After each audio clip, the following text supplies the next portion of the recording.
अस्सलामुअलैकुम।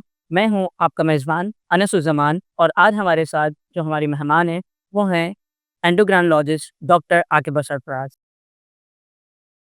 मैडम मैं बेहद मशकूर हूँ आपके कीमती वक़्त का, आपने हमारे नाज़रीन के लिए अपना कीमती वक़्त निकाला। बहुत शुक्रिया अनस, वालेकुम अस्सलाम। Thank you ma'am. आज जिस टॉपिक पर हम बात करने जा रहे हैं, वो है गेस्टेशनल डायबिटीज़ मेलाइटस। हम मैडम से इस बारे में जानेंगे कि गेस्टेशनल डायबिटीज़ मेलाइटस क्या होती है जीडीएम और किन वजूहात पर होती है? हम किन चीज़ों का एहतियात कर कर हमारे जो नाज़रीन हैं, वो इससे फैज़याब हो सकते हैं और अपने आप को इससे क्योर रख सकते हैं। मैडम मैं आपसे जानना चाहूँगा कि गेस्टेशनल डायबिटीज़ क्या है? अच्छा अनस, जब हम गैस्ट्रेशन डायबिटीज़ की बात करते हैं और अगर हम उससे आसान अल्फाज में बताएँ तो ये वो ज़ियाबतीज़ की टाइप है जो प्रेगनेंसी में होती है। अच्छा, डायबिटीज़ की मुख्तलिफ टाइप्स हैं। एक टाइप 1 है जो यूजुअली यंग एज में होती है, बच्चों में होती है और उसकी जो वजह है वो लबलबे से इंसुलिन नहीं बनती। लबलबे में इंसुलिन बनना बंद होती है, वो ऑटो इम्यून होती है जिसमें इलाज भी इंसुलिन से होता है। दूसरी टाइप 2 डायबिटीज़ है जो मोटापे की वजह से होती है, ठीक है? उसमें भी वजह यही होती है कि उसमें लबलबे में इंसुलिन मौजूद होती है लेकिन वज़न की वजह से वो बॉडी में इंसुलिन सही तरह काम नहीं करती, जिसे इंसुलिन रेज़िस्टेंस कहते हैं। और टाइप 2 में इंसुलिन की कमी भी होती जाती है वक़्त के साथ-साथ और इंसुलिन जो बची हुई होती है वो मोटापे की वजह से रेज़िस्टेंस में आ जाती है, प्रॉपर काम नहीं करती, दैट इज़ टाइप 2। जो कुछ अरसे तक हम डायबिटीज़ की मेडिकेशन, जो ओरल मेडिकेशन है, जो ज़ियाबतीज़ की गोलियाँ हैं, शुगर डायबिटीज़ कंट्रोल करने की, उस पे कंट्रोल रहती है। अल्टीमेटली कुछ अरसे बाद 4 साल एवरेज कह लें, 5 साल, टाइप 2 डायबिटिक पेशेंट को भी इंसुलिन की ज़रूरत पड़ जाती है, ठीक है? अब थर्ड में आ जाती है गेस्टेशनल डायबिटीज़ मेलाइटस, जो हमल के दौरान बहुत सारी ख़वातीन को शुगर हो जाती है। उसको हम गेस्टेशनल डायबिटीज़ मेलाइटस कहते हैं। और उसके बाद जो दूसरी टाइप 4 डायबिटीज़ जो कैटेगरी है, वो मुख्तलिफ डिज़ीज़ेज़ में होती है। हार्मोनल इम्बैलेंसेस की वजह से वो टाइप 4 होती है। अब जो आज का सेशन है, जो आप कह रहे हैं कि हमल में ज़ियाबतीज़ के क्या रीज़न है, बेसिकली हमल में हार्मोनल इम्बैलेंसेस होते हैं, कुछ हार्मोन्स ऊपर जाते हैं, जिसकी वजह से बहुत सारी ख़वातीन को ज़ियाबतीज़ होने का खतरा होता है। बहुत अच्छा मैडम ने चारों डायबिटीज़ की टाइप्स बताई और स्पेशली गेस्टेशनल डायबिटीज़ मेलाइटस के बारे में बताया। मैडम मैं आपसे ये जानना चाहूँगा गेस्टेशनल डायबिटीज़ मेलाइटस की पाकिस्तान में क्या प्रेवलेंस है और इसकी क्यूर किस तरह से इससे हम बच सकते हैं? देखिए, अगर हम एवरेज बात करें तो जो गेस्टेशनल डायबिटीज़ है, इस वक़्त 10% हामला ख़वातीन गेस्टेशनल डायबिटीज़ के साथ आ जाती हैं, प्रेज़ेंट करती हैं। डे बाय डे प्रेवलेंस भी इंक्रीज़ होता जा रहा है, तो अगर हम इंक्रीमेंट की बात करें तो अप्रॉक्सिमेटली आपके 50% पेशेंट, इंक्रीमेंट आपका 50% पे जाता है ग्रेजुअली। तो 10% हम कह रहे हैं कि वो आती हैं गेस्टेशनल डायबिटीज़ के साथ, लेकिन डे बाय डे प्रेवलेंस में भी ग्रेजुअली इज़ाफ़ा होता जा रहा है। वजह क्या है?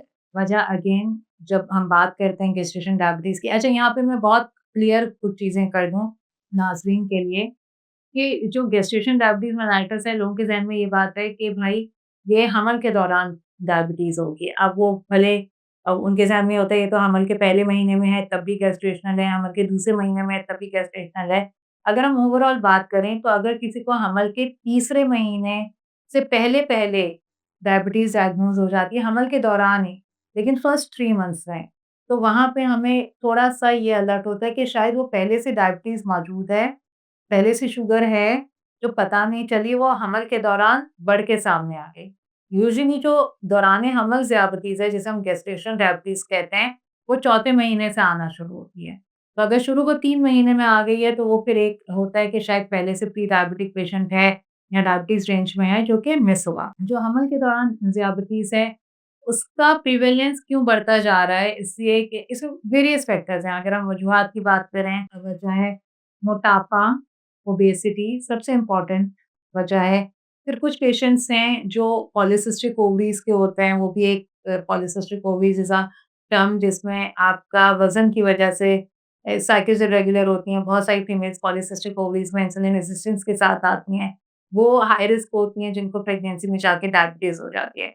उसके अलावा दूसरे वेरियस फैक्टर हैं, अगर फैमिली हिस्ट्री डायबिटीज़ की है, ठीक है? उसके अलावा अगर पहले की प्रेगनेंसी में किसी को शुगर हुई है, कि फर्स्ट प्रेगनेंसी में जीडीएम हुआ, तो सेकंड प्रेगनेंसी में जीडीएम होने का चांस और बढ़ जाता है। आपकी पहले से कोई हिस्ट्री है, लार्ज बेबी जैसे गुड साइज़ बेबीज़ होते हैं, वो बॉर्न हुए हैं, तो उसमें एक क्वेरी होती है कि ऐसा तो नहीं कि गेस्टेशनल डायबिटीज़ थी जिस बच्चे का साइज़ बड़ा हुआ। इसके अलावा कुछ जो है कंट्रीज़ हैं जहाँ पे गेस्टेशनल डायबिटीज़ की वे रिस्क फैक्टर ज़्यादा हैं। तो ओवरऑल अगर फीमेल की एज 35 से ऊपर है, तो भी एक रिस्क फैक्टर है। तो ये जितनी वजूहात हैं, वो आपको गेस्टेशनल डायबिटीज़ के करीब करती हैं। These are the main causes basically. Madam मैं आपसे जानना चाहूँगा स्क्रीनिंग के लिए हमारे पास कौन से ऐसे मतलब टेस्ट हैं जिसकी बुनियाद पर पेशेंट इस बात से आगाह हो कि उसको जीडीएम है या जीडीएम होने का खतरा है? जो स्क्रीनिंग टेस्ट है ना, उसमें सबसे इम्पोर्टेंट जो हमल के दौरान होना चाहिए, तो वो 75 ग्राम्स ओजीडीटी, ठीक है? 75 ग्राम्स ओजीडीटी वो टेस्ट होता है जो हमें बता देता है कि पेशेंट जो है वो डायबिटीज़ जीडीएम है, नहीं है। अच्छा, किस टाइम पे होना चाहिए, ये बहुत इम्पोर्टेंट है। अभी जैसे मैंने रिस्क फैक्टर बताए, मोटापा है, प्रीवियस आपको जीडीएम रह चुका है, वज़न ज़्यादा है, फैमिली हिस्ट्री है या आपकी कोई पुअर ऑब्स्ट्रक्टिव हिस्ट्री रही है, उन पेशेंट्स को जब वो पहला एंटीनेटल विज़िट लेते हैं गायनेकोलॉजिस्ट के पास, उसी विज़िट पे उनका एक ओजीडीटी का टेस्ट हो जाना चाहिए, दैट इज़ कॉल्ड 75 ग्राम्स ओजीडीटी, ठीक है? जहाँ कोई रिस्क फैक्टर नहीं है, ठीक है ना? मोटापा है, प्रीवियस कोई हिस्ट्री नहीं है, फैमिली हिस्ट्री नहीं है। वहाँ पे 27 वीक्स पे 75 ग्राम्स ओजीटी होता है, ये देखने के लिए कि क्या पेशेंट को जीडीएम है, गेस्टेशनल डायबिटीज़ मेलाइटस है या नहीं है। अच्छा, हमारे यहाँ एचबीएवन.सी बहुत कॉमन है और लोगों को पता है कि जो एचबीएवन.सी है वो 3 मंथ्स एवरेज टेस्ट है और उसमें पता चल जाता है कि शुगर है कि नहीं। बहुत सारी गायनेकोलॉजिस्ट एचबीएवन.सी भी कराती हैं, लेकिन एचबीएवन.सी प्रेगनेंसी में ज़्यादा रिलायबल टेस्ट नहीं है। तो आपके प्रोग्राम के तवज्जुह से मैं ये आगाही देना चाहूँगी कि एचबीएवन.सी का टेस्ट प्रेगनेंसी में रिलायबल नहीं होता है। इससे कि समटाइम्स फीमेल खातून में हीमोग्लोबिन की कमी होती है, ठीक है? कभी जो है वो सूजन आ रही होती है, पानी का जो है वो मिकदार बॉडी में ज़्यादा होती है, तो उस केसेस में एचबीएवन.सी आपका रिलायबल नहीं होता और प्रेगनेंसी में एचबीएवन.सी गेस्टेशनल डायबिटीज़ के लिए डायग्नोस्टिक नहीं है। तो एचबीएवन.सी के बजाय जो ज़्यादा रिलायबल टेस्ट है, वो 75 ग्राम्स ओजीटीटी है, जो आपकी फास्ट एंड रैंडम सबको जो है वो इवैल्यूएट कर लेता है। ठीक है मैडम। अच्छा मैडम अगर किसी के स्क्रीनिंग के बाद डायग्नोज़ हो जाता है उसको जीबीएम है तो उसकी डायग्नोसिस फिर मतलब डायग्नोज़ तो हो गया ना, अब उसके हम क्योर किस तरह से कर सकते हैं कि ड्यूरिंग प्रेगनेंसी और आफ्टर प्रेगनेंसी वो कंटिन्यूएशन में ना जाए? बेसिकली जो जब आपने जीडीएम डायग्नोज कर लिया डायग्नोस्टिक क्राइटेरिया पे, तो हमेशा लाइफस्टाइल मॉडिफिकेशन हमारी पहले होती है, ठीक है? लाइफस्टाइल मॉडिफिकेशन में आपकी डाइट बहुत अच्छी कंट्रोल होनी चाहिए, कार्ब्स कम देने होते हैं, प्रोटीन पूरा इंटेक बढ़ाना होता है। लोगों के ज़हन में होता है कि मैं जो है खाना-पीना बंद कर दूँगा ना तो शुगर कंट्रोल हो जाएगी। अब ये प्रेगनेंसी वाली जो प्रेग्नेंट फीमेल है, उसके लिए बहुत रिस्की है। आपने बैलेंस डाइट देनी होती है, आप डाइट बिल्कुल ही उसकी जो है वो शॉर्ट कर दें और बिल्कुल ही उसको कंसाइज़ कर दें, तो फिर बच्चा ग्रो नहीं करता। तो हमें प्रेगनेंसी में समटाइम्स चीज़ें बड़ी डिफ़िकल्ट होती हैं, हमने एक तरफ से शुगर कंट्रोल करनी है, दूसरी तरफ से हमने बैलेंस डाइट देनी है ताकि बेबी ग्रो करे, वरना बेबी आईयूटीआर हो जाता है, उसकी ग्रोथ रिटार्डेशन हो जाती है। तो लाइफ़स्टाइल मॉडिफ़िकेशन जिसमें डाइट आपकी बेहतरीन होनी चाहिए और उसमें आपकी सब चीज़ें होनी चाहिए, वो आपकी प्रॉपर डाइटेशन के साथ डाइट प्लान वो आपको प्रोवाइड करेगी। साथ में वॉक, हाई रिस्क प्रेगनेंसीज़ हैं, कोई और इश्यू है तो वॉक गायनेकोलॉजिस्ट बताएगी कि कितना जो है वो आपको अलाउ करती हैं वॉक के लिए, लेकिन इतनी वॉक जो प्रेगनेंसी में आप सुकून से कर सकें।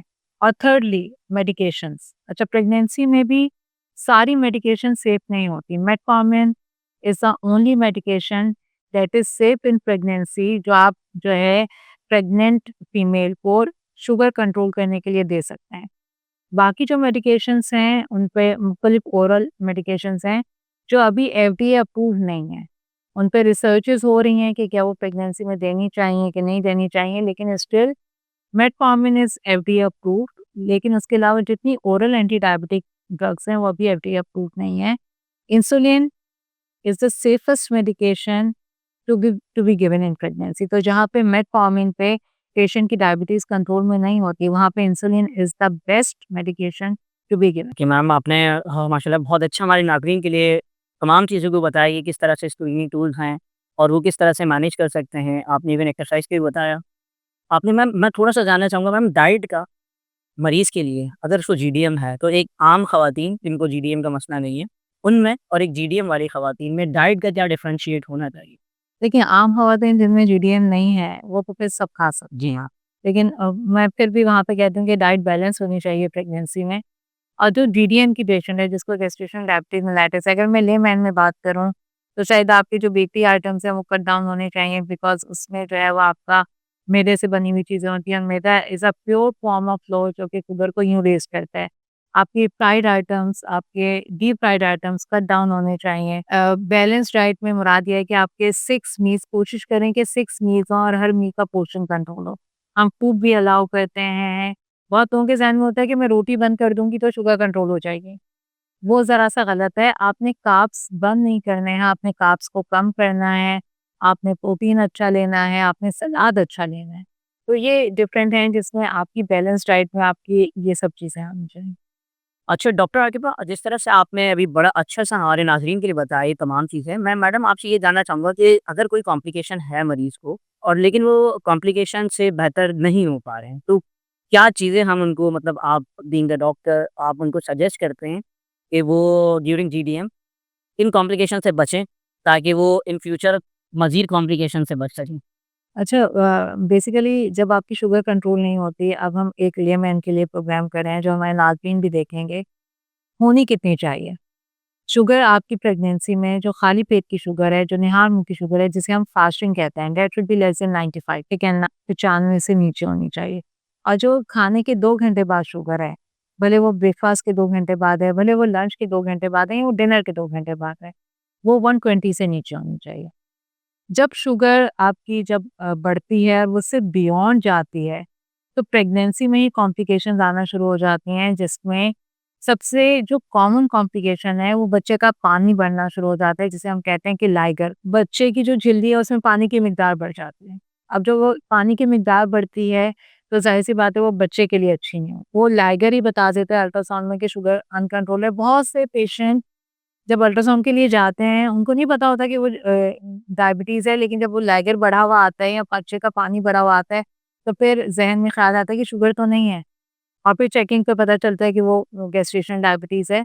तो लाइगर एक इम्पॉर्टेंट है जिसमें आपने देखना होता है, और अगर लाइगर बढ़ गया, तो अगेन गुड ग्लाइसेमिक कंट्रोल उसको बेहतर कर सकता है। ठीक है, आपका शुगर अच्छी कंट्रोल होगी तो वो पानी भी ग्रेजुअली कम होता जाता है। बच्चे के लिए ये जो है इंक्रीज़ शुगर्स बहुत हाई रिस्क होती हैं। इससे कि उनके लंग्स मैच्योर होने में प्रॉब्लम होता है। तो कभी-कभी जो है अगर बहुत अनकंट्रोल्ड डायबिटीज़ है तो बच्चा हाई रिस्क हो सकता है, स्टिल बर्थ हो सकती है, प्री मैच्योर डिलीवरीज़ हो सकती हैं, और प्री मैच्योर डिलीवरीज़ में चूँकि लंग मैच्योर नहीं होते तो फिर वो लंग्स की कॉम्प्लिकेशन हो सकती हैं। इसके अलावा गुड साइज़ बेबी चूँकि बच्चे का साइज़ बड़ा हो गया, तो डिलीवरी की कॉम्प्लिकेशंस हो सकती हैं, जिसमें आपका शोल्डर डिस्लोकेट हो सकता है, सेवरल अदर रीज़न्स हैं, ठीक है? तो गुड ग्लाइसेमिक कंट्रोल के साथ कम से कम आप इन पेचीदगियों से बच सकते मैडम मैं आपसे ये जानना चाहूँगा कि कितने परसेंट तक वो ख़वातीन होती हैं प्रेगनेंसी जीडीएम का शिकार हुई और आफ्टर प्रेगनेंसी भी डायबिटीज़ में मतलब पेशेंट सफ़र करता है? अच्छा, जो गेस्टेशनल डायबिटीज़ मेलाइटस है ना, अगर वो आपको हमल के मैंने कहा ना तीसरे महीने से पहले हुई है, आप प्रेग्नेंट थे और फर्स्ट ट्राइमेस्टर में ही आपको डायबिटीज़ डायग्नोज़ हो गई है, तो शायद पहले से अंडरलाइन होती है। अगर वो डायबिटीज़ है तो शायद वो जीडीएम नहीं होती, वो फिर आपकी ऑलरेडी डायबिटीज़ थी जो डिलीवरी के बाद भी समटाइम्स खत्म नहीं होती, वो रहती है। अगर जीडीएम था जो आपके सेकंड ट्राइमेस्टर से शुरू हुआ, गेस्टेशनल डायबिटीज़ थी, वो डिलीवरी के बाद खत्म हो रहा है। 50% ख़वातीन अगले 5 से 10 सालों में डायबिटीज़ के साथ प्रेज़ेंट कर जाती, ठीक है? तो जो वो ख़वातीन जिनको प्रेगनेंसी में शुगर हुई थी, उसमें से 50% ख़वातीन अगले 5 से 10 साल में डायबिटिक होके आती हैं। प्रिवेंशन हो सकती है, अगर आप उनको ये समझा दें कि आपने डिलीवरी के बाद भी मतलब आप अपनी डाइट अच्छी लें, आप डाइट बैलेंस लें, आप वॉक अच्छी करें, अपनी चीज़ों को कंट्रोल में रखें, लाइफ़स्टाइल मॉडिफ़िकेशन मेंटेन करें, तो वो उससे बच सकती हैं। मैंने कहा ना 50% ख़वातीन आ जाती हैं, इससे कि उनको ये पता ही नहीं होता, वो समझती हैं कि प्रेगनेंसी वाली डायबिटीज़ थी जो ख़त्म हो गई, जो अब नहीं आएगी, ठीक है? लेकिन रिस्क फैक्टर्स आपके रहते हैं, ओबेसिटी वहीं पे रहती है, आप वज़न कम नहीं करते, अगेन इंसुलिन रेज़िस्टेंस होता है, तो वो डायबिटिक हो सकते हैं। लाइफ़स्टाइल मॉडिफ़िकेशन से आप उसको प्रिवेंट कर सकते हैं। मतलब मैडम आपने बताया 50% तक ख़वातीन अगले 5 से 10 साल में वो डायबिटीज़ के साथ कंटिन्यू रहती हैं। प्रेज़ेंट कर सकते हैं। जी मैम, तो मैडम एक बड़ा नंबर है लाइक 50%। बिल्कुल। बट बड़ा नंबर क्यों है? डायबिटीज़ आपकी क्यों बढ़ती जा रही है? दैट इज़ जो मेन कॉज़ है, दैट इज़ ओबेसिटी। ठीक है, हम उसे कंट्रोल नहीं करते हैं, हमारा इंटेक बहुत अच्छा है, हमारे फ्राइड आइटम्स बहुत अच्छे हैं, हमारा जंक की क्वांटिटी बहुत अच्छी है, हम सॉफ्ट ड्रिंक से अवॉइड नहीं करते और इन सब से ज़्यादा ऊपर हम वॉक और एक्सरसाइज नहीं करते। तो जहाँ पे आपकी ओबेसिटी बढ़ती है, वहाँ पे आपके रिस्क बढ़ते हैं और वो सिर्फ रिस्क डायबिटीज़ के नहीं बढ़ते, उसके साथ ब्लड प्रेशर, कोलेस्ट्रॉल, बहुत सारी चीज़। मल्टीपल रिस्क हुँ। फैक्टर्स।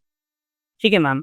मैम बस मैं यहाँ पर अपने नाज़रीन के लिए आपसे ये ज़रूर जानना चाहूँगा कि आपका की मैसेज क्या होगा उन ख़वातीन के लिए जो जीडीएम के साथ सफ़र कर रही हैं या अगर उनको जीडीएम है, मतलब ड्यूरिंग प्रेगनेंसी उनको जीडीएम था और अगर वो आज भी टाइप 2 डायबिटीज़ में कन्वर्ट हो गया। जिस तरह आपने बताया मैम 50% तक वो ख़वातीन होती हैं जो अगले 5 से 10 साल ये सफ़र कर रही होती हैं डायबिटीज़ के साथ। तो मैम वो अपनी डायबिटीज़ को किस तरह से रिवर्स कर सकें या उसको मैनेज कर सकें जो आने वाली नस्ल के लिए हमारी अगली जो नस्ल है उसके लिए बेहतर है। जो जीडीएम वाली ख़वातीन हैं, जिनको गेस्टेशनल डायबिटीज़ रहा प्रेगनेंसी में, जैसे मैंने पहले कहा कि वो डिलीवरी के बाद अपने वेट को कंट्रोल करें। अब इस मैसेज को बहुत एलिब्रेट इसलिए करना चाहिए कि हमारे यहाँ डिलीवरी के बाद इनटेक बहुत अच्छा होता है। तो हम हमारे यहाँ पंजीरी बहुत शौक से खाई जाती है, जो बहुत टिपिकल है, जिसमें आपके देसी घी और सब चीज़ें हैं कि उससे ताकत आती है। सही है, डाइट को डिलीवरी के बाद भी कंट्रोल में रखें। मैं मानती हूँ कि फ़ौरन आप वॉक शुरू नहीं कर सकते, लेकिन एटलीस्ट डिलीवरी के 1-2 महीने के बाद आप अपनी वॉक और अपनी एक्सरसाइज़ शुरू करें, ताकि वेट मेंटेन हो। आपका जितना वेट अच्छा मेंटेन होगा, आप वेट रिड्यूस करेंगी, तो आप डायबिटीज़ में कन्वर्ट होने से बच जाएँगी। मैं ये नहीं कह रही कि आप मीठा बंद रखें, जब आपकी डायबिटीज़ खत्म हो जाती है तो हम कहते हैं जी आप नॉर्मल डाइट लें, लेकिन म्याना रवि के साथ में, ठीक है? अब जो कन्वर्ट हो गए, जीडीएम था और वो आगे जाके डायबिटीज़ में कन्वर्ट हो गए, उनको शुगर हो चुकी है, ठीक है? डायबिटीज़ हो चुकी है, उनके लिए भी ज़ाहिर-सी बात है मेडिकेशंस हैं, डिप्रेशन में जाने की ज़रूरत नहीं है। मेडिकेशंस हैं, मेडिकेशन से कंट्रोल होता है और अगेन आपका वेट रिडक्शन। तो इवन अगर वो टाइप 2 डायबिटीज़ में कन्वर्ट हो भी गए हैं, तो टाइप 2 डायबिटीज़ अगर आप 20 केजी वेट रिडक्शन करते हैं, तो इनिशियल स्टेज में उसका रिवर्सल का चांस है। लेकिन अगर आप टाइप 2 डायबिटिक हो गए हैं और आप पिछले 5-10 साल से टाइप 2 डायबिटीज़ हैं, तो फिर वो मेडिकेशंस और लाइफ़स्टाइल मॉडिफ़िकेशन के साथ कंट्रोल रहेगी, रिवर्ट बैक होने का चांस जहाँ पे प्रोलॉन्ग डायबिटीज़ हो गई, वहाँ पे कम है। बहुत शुक्रिया मैडम। मैं बेहद मशकूर हूँ डॉक्टर आकिब सरफराज का जिन्होंने अपना कीमती वक़्त हमारे नाज़रीन के लिए निकाला और उम्मीद है कि जो डॉक्टर ने अपना मैसेज दिया डॉक्टर आकिब सरफराज ने वो बड़ा हेल्पफुल होगा हमारे नाज़रीन के लिए। मैडम ने हर एस्पेक्ट से बात करी कि किस तरह की उसकी स्क्रीनिंग हो सकती है, डायग्नोसिस हो सकते हैं और क्योर हो सकती है। इन केस अगर किसी को जीडीएम है और मैडम ने जिस तरह से बताया 50% तक वो ख़वातीन होती हैं, एक बहुत बड़ा नंबर है। तो वो किस तरह से आफ्टर प्रेगनेंसी अपनी डायबिटीज़ को रिवर्स कर सकती हैं और उसके साथ फर्दर उसको मैनेज कर सकती हैं। तो I am very thankful to doctor Aditya Sarfaraz. Thank you Anas, बहुत शुक्रिया। Thank you.